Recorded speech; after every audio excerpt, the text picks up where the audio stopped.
And we kick off this evening with a look at the cinema. I'm not a complicated man. I like cinema. It's beautiful, beautiful cinema. Cinema history come to life. I found my solace in the small cinema I went to every Thursday night. I'm a professor of cinema. I go to the cinema for the stories. There was no competition between the cinema and seminar. I mean, it's not within the realm of conventional cinema. And now, here's Pace and Johnson with a cinema review.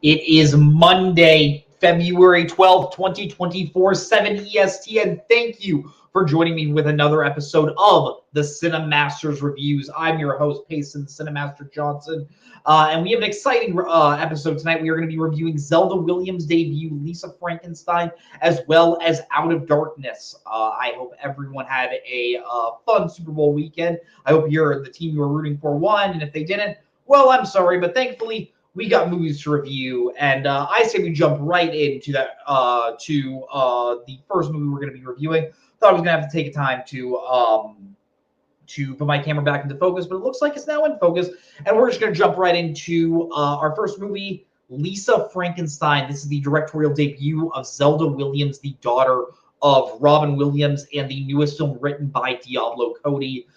She wrote movies such as Juno, Tully, Young Adult, as well as other movies such as Jennifer's Body, Jennifer's Body.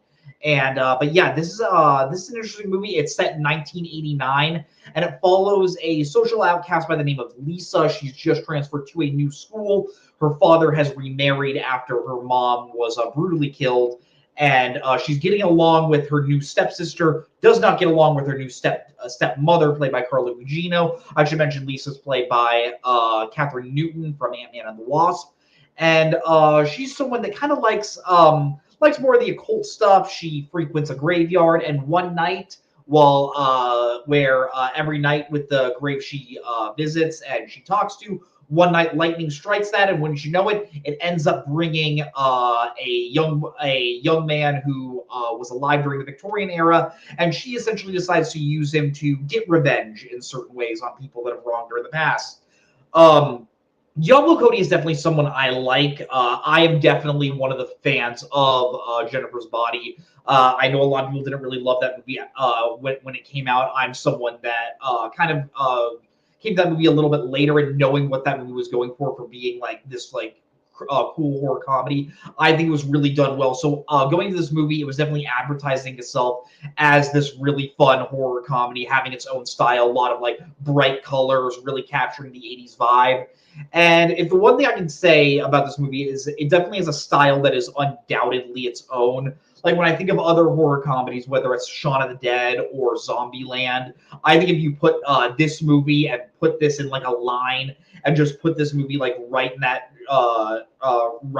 that bundle, there's no movie you could possibly mistake this for. And I think that adds to the charm of it in a way as to how bright and how colorful. Movie uses a lot of pinks. Movie uses a lot of greens in a really fun way. Throughout the movie, as the character of Lisa begins to essentially take ownership of her life in a more substantial way, she starts wearing these insane lavish costumes, and that's a lot of fun. The character of Frankenstein, played by Cole Sprouse. By the way, Cole Sprouse, I'll get more into him. Does a really good job. He kind of looks like your more typical Frankenstein, but definitely more of a YA. I think the best comparison would be, think of how Nicholas Hoult looks in the film Warm Bodies. That's kind of how Cole Sprouse looks in this movie, and it definitely makes it feel a little bit more cartoony. I will say the style does at times get in a little bit of the way of the tone when it kind of handles more serious manners, which I'll get to later in this review. But yeah, if I can give this movie credit on one thing, is the style definitely.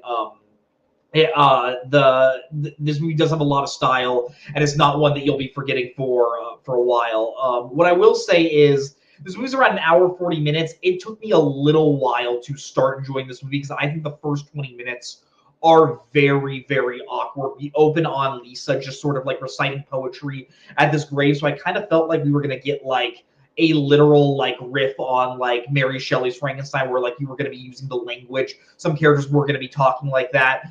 Kind of drops that after that scene. Then you have Lisa going to a party. She ends up getting high at this party, so you have like this really like drug-induced scene. And then you kind of have like these characters like explaining her backstory, and her backstory, watching her mom get like murdered by these like home thieves, is not like you like. I'm not saying that like a good comedy writer like I think Diablo Cody is. I'm not saying she couldn't have handled that well, but I think it just comes off a little bit too mean-spirited and a little bit hard to watch. And then Lisa just kind of has like a very uncomfortable time at this party. This guy tries to make a move on her, and she's very clearly like not okay with it, so she just kind of barges out. And I just thought the humor at the beginning was just very awkward, and I don't think the movie really knew what it was trying to do. I think once the Frankenstein character is introduced in this film, I think it definitely takes a turn, and you can see what the movie is trying to go for in terms of its writing, in terms of its style. But yeah, this first 20 minutes was not very fun to watch, and kind of did keep me from really jumping into the movie from the get-go. It definitely does feel like a directorial debut. Once again, I think Diablo Cody does a very good job with this script. I think it does some fun things with the Frankenstein character, for example. Every time, so we get the idea that Lisa is a seamstress early on in the movie, so she has the ability to like attach certain body parts to Frankenstein. And throughout the film, we learn that even though he was revived, there are certain body parts that he doesn't have. Like he doesn't have a hand, he doesn't have one of his ears is missing. And when she tries to reattach these, they don't immediately work. But the way to get it to work, she doesn't like put him on the roof and have him shocked with another bolt of lightning. She instead puts him in a tanning bed and just puts it on the highest voltage and just shocks him, so that way his organs start working. That type of humor is funny. I wish the direction was there, and I don't think Zelda Williams quite gets there. This is the first film she has directed, so she can totally come more into herself in the future when it comes to her future films. But I just think I don't think she quite understood the like style and like the energy that needs to go in to a movie, to a script with this amount of energy, because everything just kind of feels like a little like a little slow, a little quiet. Like all these jokes don't have like that quick of delivery that you would want in a movie like this. I think all the like really humorous scenes kind of go on a little bit too long. With all due respect to the cast, I don't think they were quite, like I said, given the direction that were needed to really sell these jokes and sell these sort of like situational comedic beats. Because aside from Catherine Newton, who's doing a great job as the lead character, like I do love as the movie keeps going on and you see all these sick and reviling things that are happening to her. She just has like this wide-eyed like nature of like, oh man, maybe if I take more charge of my life, maybe this guy that I have a crush on, maybe he'll notice me. Maybe I'll be able to be more friendly with my stepsister. How she starts getting more of a friendship with Frankenstein, and maybe certain things that start spiraling from there. I think Catherine Newton does a great job. Once again, I just want to shout out Cole Sprouse giving a hilarious physical performance. Cole Sprouse, obviously, probably most well known still from The Sweet Life of Zack and Cody. I know he was on Riverdale. I didn't watch Riverdale, but I know a lot of people like that. He doesn't have a line in this movie, but he is so funny. Like just his like facial reactions of like Lisa will say something absurd and he'll just be like, and just how he communicates through grunts and through moans. And the movie has the bit of like, even though he's grunting, Lisa completely understands what he's saying and what he's feeling at that current moment. I think Cole Sprouse does a phenomenal job in this movie. And if this movie gives us the revelation that like Cole Sprouse can be in more like physically comedic roles, I would be totally down for it. But the rest of the cast, I just don't think quite had the energy. Carla Gugino is maybe in this movie for like 5 minutes, and without spoiling, I think it completely wastes her role. It doesn't really give us a reason as to why the stepmom hates Lisa, except for the fact that oh, I guess stepmoms in movies are just supposed to hate the stepdaughter, and it kind of creates conflict there. But yeah, this movie kind of wastes her, which kind of sucks because she's a really fun actress. Yeah, but other than that, I don't think the cast of the movie quite knows like the amount of energy and the amount of style this movie kind of needs, especially the actor that plays Lisa's crush. I didn't write his name down, but he just wasn't that great. He kind of is trying to be like your stereotypical jock, but I just don't think he's like playing awkward enough or playing like douchey enough to really make these scenes funny. I did say that I do think this script is pretty good. The one part where I will say is there are some points in this movie where I do feel like the movie is just trying to go for shock value.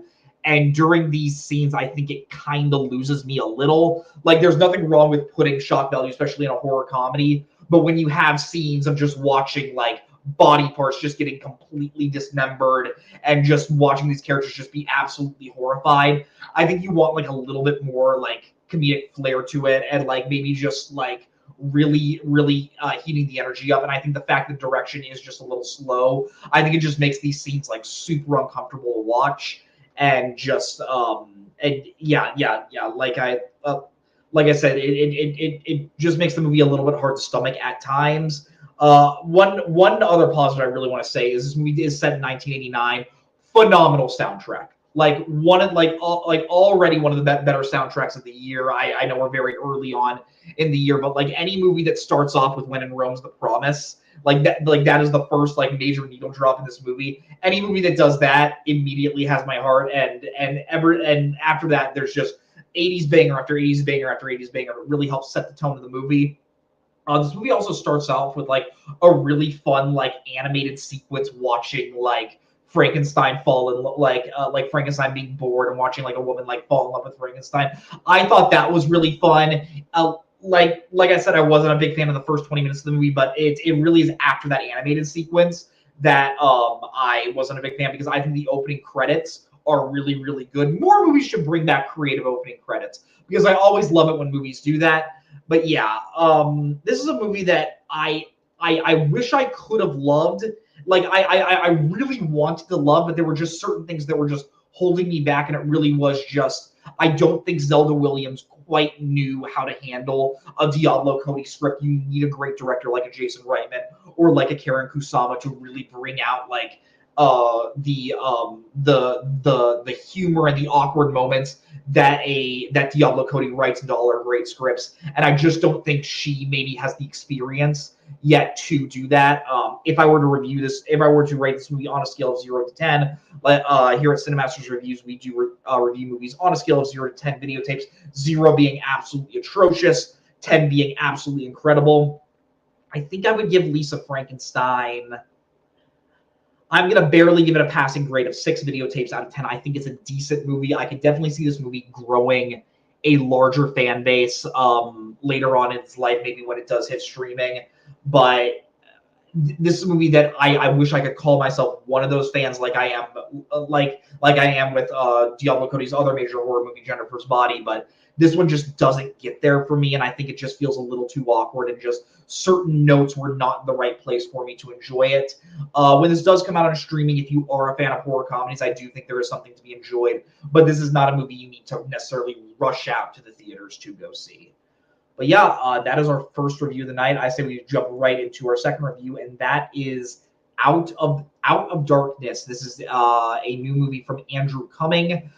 This movie, it takes place in the Stone Age, around 45,000 years in the past. This follows a group of people in like ancient Scotland, and they are just surviving out in the wilderness. One of their tribesmen actually goes missing. And throughout them being out stuck in nature, throughout them like surviving the wilderness, they realize that maybe other supernatural or horror aspects might actually be haunting these characters, and it adds another layer for them to survive. This is a movie I saw last night. It's kind of a tough movie because I always hate reviewing movies like this, but I kind of have to review this in just a broad strokes fashion. The one thing I will say is this movie looks gorgeous. Andrew Cumming directs the heck out of this movie, and it makes the landscape of Scotland and it makes this era of the Stone Age feel really, really real in a way. Like, I think just the lighting and how the trees look and how just the water looks and just the mountains. There's so many movies nowadays that are just shot on like a green screen or just shot in like a soundstage. You can very clearly tell. This movie was not, and I think it is the biggest plus of this movie is because of how good this movie looks.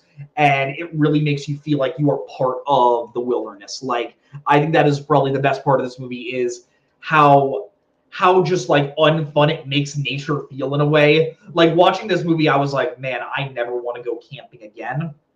And I'm just perfectly happy just staying in my home, because watching these characters try and like make fires or like survive like the raining or like go down into caves, it just seems like a miserable experience, which the movie is intending to. And that is why I think from the technical aspects, I think that is where the movie succeeds the most. I think the sound design is excellent in this film. The score really makes like an ominous tone. Like, this isn't really a spoiler. This is a horror movie, so certain elements do start to appear of like, are there monsters out here? Are there not? And I think the movie does a really good job at like peppering those elements in. But I think the movie's at its best when you are just watching these characters try to survive these nature elements and just get out of this situation alive. I think the reason why I can't really say I like this movie that much is because I just didn't really find the characters all that interesting. We're introduced to this tribe, and like a few of the characters, we're introduced to one character named Aaron, who is the character that ends up going missing around like 15 minutes in, and then throughout the remainder of the movie, we're watching these other Heron's brother, I believe, and then these two other girls. We're just watching them try and go out and try and find him, pick up on his trail. And I just didn't care about these characters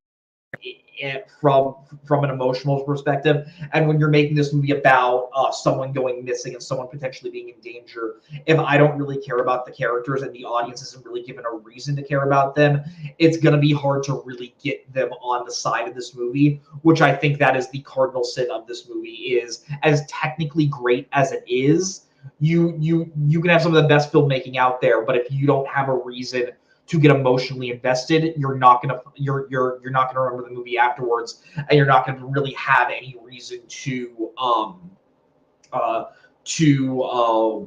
you're not gonna give me any reason to really recommend this movie in any way, because I just don't find the story all that compelling. The movie, like I said, this movie is a horror movie, and you do start to get some monsters as the movie starts to go on. It dishes those elements out at a snail's pace. Like, I want to say, it really only becomes like a true horror movie towards like the end, when certain characters start like turning, and when you get towards the cave and you start to see some of the monsters that live inside this cave. You don't really get any like too many like full shots, which is a very small indie movie. So like, I understand why you couldn't get like full body shots of these monsters, but maybe a little bit more of the horror elements throughout the movie. I think I personally would have appreciated a little more. And I'll be honest, the ending is very unsatisfying. Like, not everyone makes it out of this movie alive. We're kind of left on like a note of like, did all this happen? Was it in these characters' head? Which, once again, if I was invested in the story and if I was invested in these characters, I think I would have really appreciated a lot more. But I think because the movie didn't really give me that much of a reason to care beyond the technical aspects of the film, I just didn't really care by the end, and I was just a little disappointed when the credits started rolling. And then the movie doesn't really have like that conclusive of a resolution. Like, this movie is less than an hour and a half. And when the credits start rolling, I was like, oh, that's it? Like, I think it really could have used maybe like 5 minutes to sort of like, to put some sort of epilogue on this film. But I just don't think this movie, I will say, has like barely any fat to it. Like, it is a you walk in, you walk out sort of movie. Like I said, less than 90 minutes. You don't feel the length of this film, but I was definitely looking for a little more out of this movie. So yeah, if I were to rate this movie on a scale of 0 to 10 videotapes, once again, I think I'm going to give it a barely failing score of a 5. I think this is a pretty mediocre movie. Once again, technically incredible. Could not care less about the story. I know this is not the most interesting review, but sometimes that's all I really can say. I would not recommend seeing this in theaters. This is not a movie that, like, I saw it last night and I'm struggling to even remember certain aspects of it. And when you have a movie like that, you know you have a problem. So yeah, thank you all for watching this week. Remember to like this video and subscribe to the video store. It definitely helps grow our channel a lot. Join me every Monday reviewing the newest releases that come out. Next week, we're going to be reviewing Madam Web, the movie that everyone on the internet seems to be making fun of. I'm hoping it's good. Going in with I'm going in with the same expectations I go with every movie, which is I hope it is good. Don't have the highest hopes, but let's see what we get, as well as the new biopic Bob Marley, One Love. I think I've seen that trailer maybe close to 200 times at this point. I think I see it before every single movie. Gonna be fun just to have that movie out, so that way I never have to see that trailer again. Not that it's a bad trailer, but when you see a trailer enough, you're like, okay, I just want to see this movie and just get it over with. But yeah, thank you all for watching, and remember, as always, watch more movies. And the award for most vapid film review of the century goes to... Okay, movie review. Okay, I thought it was beauty. And he's now in cinema hell, where one day we'll all be reunited. This is me at the Regal Cinema crying as I did through much of the film.